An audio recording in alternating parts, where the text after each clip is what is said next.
সন্তান গর্বে বাজবে কি মরবে মনেতে ভারী শোক। দেখে ওরা টিকটক আর ফেসবুক, দেখে ওরা ইউটিউব আর ফেসবুক।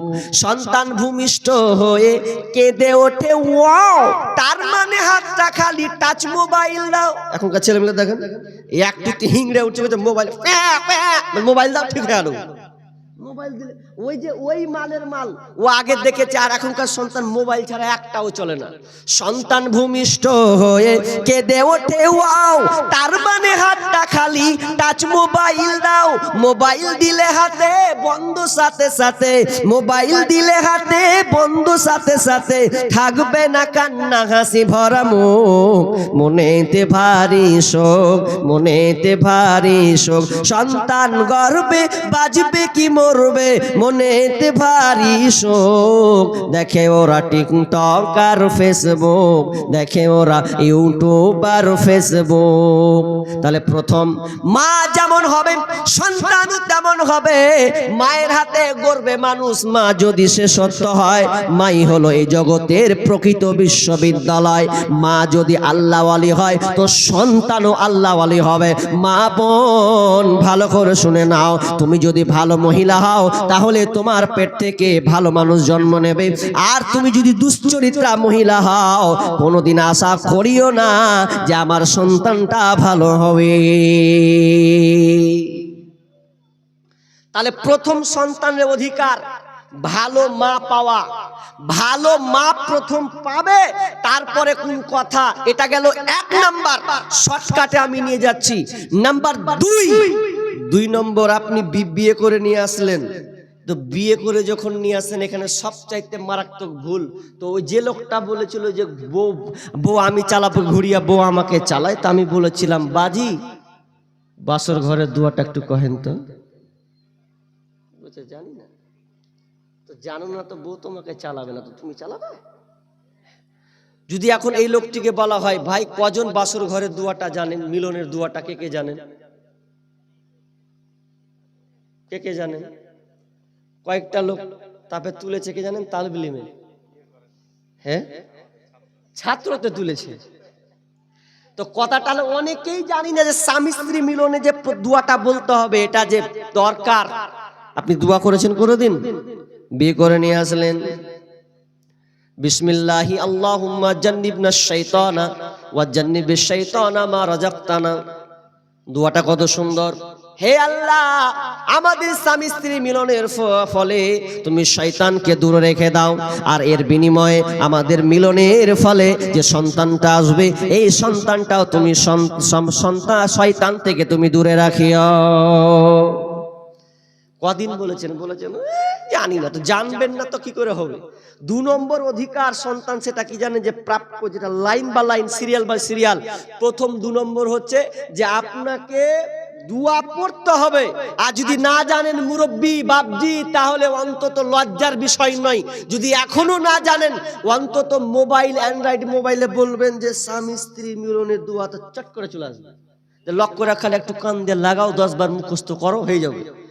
শিখতে হবে, দরকার আছে, কিন্তু আমরা শিখছি না। এক বুড়াকে বলছেন, জিজ্ঞাসা করছে যে হাজি তুমি মিলনের দোয়া জানো? তো পরিচিতর মধ্যে আমাদের গ্রামে, তো ও কয়েছে আমার খেয়ে দেয়া কাজ নেই, আমার এখন বয়স হয়ে গেছে, লাঠি ধরাছে, আর এখন তুমি আমাকে মিলনের দোয়া দিতে আসবে? অন্য কহ, তুমি এখন মিলনের দোয়াকে জানতে চাও, কেন শিখতে যাবো আমি? অথচ জানে রাগ খাওয়ার উঠে গেছে ওখানে, যে আমি একটা লাঠি ধরা মানুষ, জেলায় চ্যাংরা আছে ওগুলাকে কহা, আর আমি বুড়া মানুষ কি এখন নেই, কেউ নেই, একলা পড়া আছে, আর আমাকে ধরছি তো এই দুয়াটা। বোকা পেয়েছো নাকি? তো যাদের অবশ্যই দরকার আছে অবশ্যই মুখস্থ করতে হবে। তাহলে নাম্বার 2 নম্বর হচ্ছে যে মিলনের দোয়াটা আপনাকে শিখতে হবে। নাম্বার 3, মিলন করলেন, 3 নাম্বার আপনাকে জানতে হবে, সেটা হচ্ছে আপনাকে আল্লাহর কাছে বারবার দোয়া করতে হবে। দোয়াটা কি? রব্বি হাবলি মিনাস সালিহিন, রব্বি হাবলি মিনাস সালিহিন। এই দোয়াটা কে কে জানেন? হাত তুলেন তো। জেনারেল গুলো বলেন মাশাআল্লাহ, কয়েকটা তা উঠেছে। রব্বি হাবলি মিনাসন, এই দোয়াটা আপনি পড়বেন। তা আপনাদের এই দিককার ভালো, অনেক মেয়ে যদি সন্তান না হয় তো আপনারা কি করেন, দোয়া করেন নাকি আবার তাবিজ লাগান গো? হ্যাঁ, তাবিজের রেওয়াজ এদিকে আছে। আমাদের মুর্শিদাবাদের রেওয়াজ তাবিজ নয়, সেটা হচ্ছে কি পাথর চাবড়ি। গ্রামে অনেক যাই পাথর চাবড়ি যায়। কেন তো বলছে আগের একটা বোন গেছে পাথর চাবড়ি, তো আর কোন রকম করে আল্লাহ হয়তো দিয়ে দিয়েছে, তো ওটাই প্রচার হয়ে গেল যে পাথর চাবড়ি থেকে এসেছে, তো বেটা হয়েছে। তার আর একজনকে কোন ভাবে করছে ওয়ারফেয়ার হলো, আমার হবে না, আমারও হবে। তো এগুলা হচ্ছে শিরক। সন্তান দেওয়ার মালিক কে? জোরে বলতে হবে। রুজি দেওয়ার মালিক কে? বাধা করার মালিক কে? তাহলে আপনি পাথর চাবড়ি যান কেন? অথচ পাথর চাবড়ি গত বছর তো আলোচনা করেছিলাম, শিরক সম্পর্কে বিস্তারিত আলোচনা আছে যে পাথর চাবড়িতে কি হয়। এটা আপনাদের নমুনা একটা দিয়েছিলাম সোশ্যাল মিডিয়াতে, যে ওখানে কিভাবে চাইতে হয়। একটা সন্তান দে রে বাবা, মিন্নতি করি তোর দরবারে, এরকম চাই। একটা সন্তান দে রে বাবা, মিন্নতি করি তোর দরবারে। যদি মরা পাতা পরে গাউসের উপরে, যদি টাটকা পাতা পরে গাউসের উপরে, ছেলে হবে ঠিকই সে যে যাবে মরে। যদি জিন্দা পাতা পরে গাউসের উপরে, ছেলে হবে রে বাবা যাবে বেঁচে। আর হাইয়া হারে হাইয়া হারে, দেখি করে করে কিছু কেটে তারপরে নিয়ে চলে আসছে। অথচ সন্তান দেওয়ার মালিক আল্লাহ। আল্লাহ সুবহানাহু ওয়া তাআলা বলছেন লিল্লাহি মুলকুস সামাওয়াতি ওয়াল আরদ ইয়াখলুকু মা ইয়াশাউ ওয়া ইয়াহাবু লিমান ইয়াশাউ ইনাসা ওয়া ইয়াহাবু লিমান ইয়াশাউ যুকরা আও ইউযাব্বিজুহুম যুকরানা ওয়া ইনাসা ওয়া ইয়াজআলু মান ইয়াশাউ আকিমা। আল্লাহ সুবহানাহু ওয়া তাআলা আসমান জমিনের রাজত্ব তার হাতে রয়েছে। আল্লাহ যেটা চান সেটাই হয়, আল্লাহ যেটা ইচ্ছা সেটাই হয়। আল্লাহ যাকে চান তাকে কন্যা সন্তান দান করেন, আল্লাহ যাকে চান তাকে পুত্র সন্তান দান করেন। আয়ুযাব্বিজুহুম যুকরানা ওয়া ইনাসা, আর আল্লাহ যাকে চান তাকে কন্যা এবং পুত্র উভয় দান করেন। ওয়া ইয়াজআলু মান ইয়াশাউ আকিমা, আর আল্লাহ যাকে চান তাকে বন্ধা বানিয়ে দেন। ছেলেও দেয় না, মেয়েও দেয় না, একমাত্র এটা আল্লাহর হাতে রয়েছে। আল্লাহ যাকে চান তাকে দেন, আল্লাহ যাকে বন্ধা করেন বাজা করে দেন, এটা আল্লাহর হাতে। কোন পৃথিবীর দরগা নাই, খাজা বাবা দিতে পারবে না, তালা বাবা দিতে পারবে না, আপনার লোটা বাবা দিতে পারবে না, ন্যাংটা বাবা পর্যন্ত দিতে পারবে না। যদি দিতে পারে স্বয়ং আল্লাহ। আল্লাহ ছাড়া পৃথিবীর কোনো কারো ক্ষমতা নাই যে আপনাকে সন্তান দিতে পারে। ওই জন্য মা বোন খবরদার শিরকের আওতায় যাবে না, খবরদার তাবিজ লাগাবেন না, তাবিজ লাগিয়ে আপনি সন্তান আশা করেন না। না, একজন নবী ইব্রাহিম আলাইহিস সালাম বাপ মা বৃদ্ধ বয়সে আল্লাহর কাছে যাচ্ছেন, একজন নবী পর্যন্ত কোনো বাপ মা দরগার যাচ্ছে না।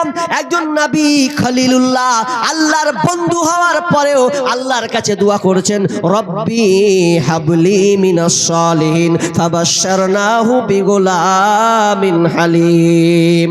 হে আল্লাহ, তুমি আমাকে নেক সন্তান দাও যিনারা বাপ বেটা নবী নাতি নবী, চারটা পরস্পর তারা নবী, এরপরেও নবীকে পর্যন্ত আল্লাহর কাছে চাইতে হচ্ছে। আচ্ছা আপনারা বলেন ছাগলের কয়টা বাচ্চা হয় গো? 4টা 5টা হয় না? হয়ে যায় স্যাম্পল। আচ্ছা কুকুর কয়টা বাচ্চা দেয়? 8-10টা বাচ্চা দেয় কুকুর। তাহলে কতটা? 8-10টা। তা আচ্ছা 8-10টা কুকুর দিল, ছাগল 4-5টা দিল। আচ্ছা বলেন তো কোনোদিন কোন কুকুরকে দেখেছেন মাজারে যেতে? হ্যাঁ, কোনোদিন যায়নি। তাহলে কুকুর চাইতো কি আপনি জঘন্য হয়ে গেলেন নাকি? যেই কুকুরে মাজারে যাওয়া লাগে না, পীরের দরগায় যাওয়া লাগে না, তাবিজ বাঁধা লাগে না, বিনা এতে আপনার সন্তান দিয়ে দিয়েছে, তার মানে আপনি কুকুর থেকে নাকি খারাপ? আপনি আপনার গরু চাইতে নাকি আপনি খারাপ? শুকুরের চাইতে নাকি আপনি খারাপ? না না, আপনি আশরাফুল মাখলুকাত হওয়ার পরেও কেন আপনি আল্লাহকে বাদ দিয়ে আপনি দরগায় চাইতে যান? জীবনে কোনোদিন চাইবেন না।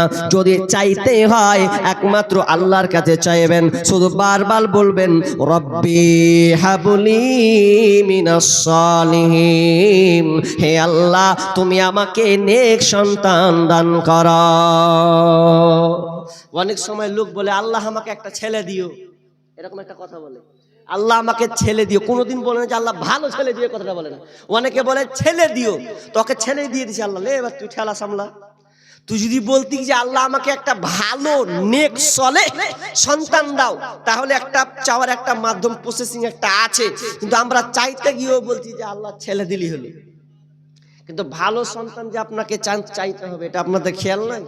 জি না, সন্তান যদি চাইতে হয় তাহলে আপনাকে আল্লাহর কাছে চাইবেন আর বারবার বলবেন রব্বি হাবলি মিনাস সালিহিন। আর সন্তান যখন ভূমিষ্ঠ হবেন তারপরে দায়িত্ব, পিতামাতার দায়িত্ব শুনে নাও। সন্তানে আপনার পিতামাতার দায়িত্ব হচ্ছে যখন সন্তান পৃথিবীতে ভূমিষ্ঠ হবে, পৃথিবীর মুখ যখন আলোসে দেখবে, সর্বপ্রথম তোমরা কোন কাজটা করবে শুনে নাও। যখনই সন্তান ভূমিষ্ঠ হবে তখন তার কানে তোমরা আজান দেবে। আল্লাহর পরিচয় প্রথমে বাচ্চার কানে ঢুকাও। কোনো এক আপনার কিনা আজান দেবে, ওর সমাজে এখনো প্রচলিত আছে, ডান কানে আজান দেয়, বাম কানে একামত দেয়, কিন্তু এটা না। ডান কানে আল্লাহর আপনার কিনা যে আজানটা হয়, ওই আজানটা আপনাকে চিল্লাতে হবে না, তার কানে কানে আল্লাহর পরিচয় দিয়ে দাও, আল্লাহু আকবার, আল্লাহু আকবার, আল্লাহু আকবার, আল্লাহ বড় বড় বড়, এই জিনিসটা তার কানে পৌঁছে দাও। দেখো সন্তানটা, অনেক সময় দেখেছি সন্তান ভূমিষ্ঠ যখন হয় কেঁদে উঠে চিল্লায়, অনেক সময় কান্না করে। যখন তার কানে যখন আল্লাহ শব্দটা তখন দেওয়া হয়, বাচ্চাটার সঙ্গে সঙ্গে ঠান্ডা হয়ে যায়, তার কান্নার রোলটাকে সে থামিয়ে দেয়। এটা সোশ্যাল মিডিয়াতে দেখেছেন? এটা সোশ্যাল মিডিয়াতে হয়েছিল, একটা বাচ্চা কাঁদছে, ট্রেনে কান্না করছেন, তো কোরআন তেলাওয়াত শোনাচ্ছে বাচ্চাটাকে, আল্লাহর শব্দ শোনাচ্ছেন, কোরআনের আয়াত শোনাচ্ছে, তো বাচ্চা সম্পূর্ণ নিশ্চুপ হয়ে যাচ্ছে। মিডিয়াতে অনেকবার এটা সোশ্যাল মিডিয়াতে ভাইরাল হয়েছে। তাহলে সন্তান যখন ভূমিষ্ঠ হবে তখন আপনি ওই বাচ্চার কানে কি করবেন? আজান দিবেন। এটা একটা গেল। এবার আজান সন্তান হলো, সন্তানের জন্য বারবার দোয়া করবেন, বিবির জন্য দোয়া করবেন, রব্বানা হাবলানা মিন আজওয়াজিনা ওয়া যুররিয়াতিনা কুররাতা আয়ুনি ওয়াজআলনা লিল মুত্তাকিনা ইমামা। সন্তান আপনার কিনা স্ত্রীর জন্য, এক কথায় আপনার পরিবারের জন্য এই দোয়াটা করবেন। অনেক মুসলমান শাহরুখ খানের নাম বলতে পারলে যদি বলে চিনো তো চিনে ফেলবে, যদি আপনার বলে কাটরিনা কে তো বলে চিনে ফেলবে, বাংলাদেশে অমুকের নায়িকা তো চিনে ফেলবে, অমুকে প্লেয়ার কতটা বলে ফেলবে। যদি বলা হয় সন্তান, বিবি সন্তানের জন্য দোয়া বলো, তো জানি না, ওগুলোর বেলায় জানেন না। আর দুনিয়াবি ব্যাপারে আপনি সব কিছু শিখে রেখেছেন, তাহলে সন্তানের হক আপনি দিয়েছেন। সন্তান প্রথমে কি পেল? সুন্দর মা পাবে। নাম্বার 2, আপনি সেই মিলনের দোয়াটা আপনাকে জানতে হবে। তারপরে সন্তানে আপনি ভালো সন্তান আপনি আল্লাহর কাছে আশা করবেন, দোয়া করবেন, এবং পরিবারের জন্য আপনি দোয়া করবেন, তার কানে আজান শোনাবেন। এরপরে কি করবেন? গুরুত্বপূর্ণ কথা। এরপরে আপনাকে কি করতে হবে? আমি শর্টকাটে কেটে কেটে বলছি, মানে কাটছে মানুষ তো ওই জন্য। এরপরে আপনাকে কি করতে হবে? এরপরে আপনাকে করা লাগবে, বিষ্ণু বলছেন কুল্লু গুলামিন রহিনুন বিআকিকাতিহি তুযবাহু আনহু ইয়াওমা সাবিহি। বিষ্ণু কি বললেন? 1 নাম্বার, ওই গার্জিয়ান ভালো করে শোনো, সন্তান যখন ভূমিষ্ঠ হবে, যখন সন্তান 7ম দিন হবে, তার 7ম দিন তার আকিকা তার সঙ্গে সম্পৃক্ত, জন্মের সাথে আকিকা সম্পৃক্ত আছে। তার মানে সন্তানটা যখন 7ম দিন হবে, 7 দিন হবে, তখন তার আপনার কিনা তার জন্য পশু জবাই করতে হবে।